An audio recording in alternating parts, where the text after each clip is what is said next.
Dalam paripurna, seluruh fraksi menilai perubahan kedua perda penting untuk menyesuaikan regulasi daerah dengan peraturan perundang-undangan yang lebih tinggi, khususnya Undang-Undang tentang Desa. Fraksi PKB melalui juru bicara Andi Asdarwijaya menyoroti, pelaksanaan pilkada serentak, termasuk penggunaan APB desa yang harusnya dilaksanakan secara transparan.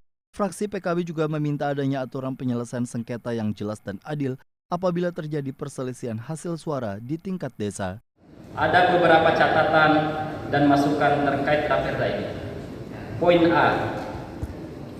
Fraksi Partai Kebangkitan Bangsa meminta pemerintah daerah memastikan kejelasan tahapan pemilihan mulai dari persiapan, percalonan, pemungutan suara, hingga penetapan agar tidak terjadi konflik horizontal di tengah masyarakat. Menyoroti pembiayaan pilkada serentak, penggunaan anggaran pendapatan dan belanja daerah harus transparan, efektif, dan tepat sasaran. Sementara itu, fraksi PDI Perjuangan melalui juru bicara Nur Khalifah menekankan pentingnya kepastian hukum dan perlindungan hak politik masyarakat. Menurutnya, pelaksanaan pilkades harus berjalan demokratis, transparan, dan berintegritas. Fraksi PDI Perjuangan memandang bahwa Raperda ini memiliki arti penting dalam rangka memastikan penyelenggaraan pemilihan kepala desa di Kabupaten Tanah Bumbu dapat berlangsung secara demokratis, transparan, akuntabel, efektif, dan memberikan kepastian hukum.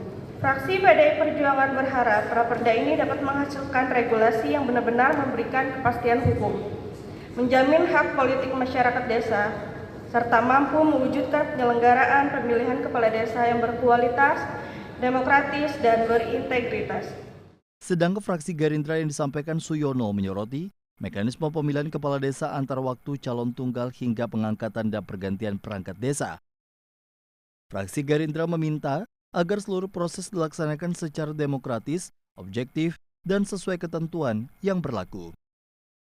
Pemerintah daerah juga diminta menyiapkan mekanisme yang dapat mencegah pergantian perangkat desa secara massal hanya karena perbedaan pilihan politik dalam pilkades. Setelah mendapat persetujuan fraksi, kedua raperda selanjutnya dibahas sesuai mekanisme dan tahapan pembentukan peraturan daerah.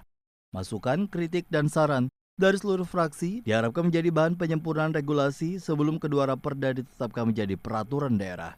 Norman, Duta TV, Tanah Bumbu.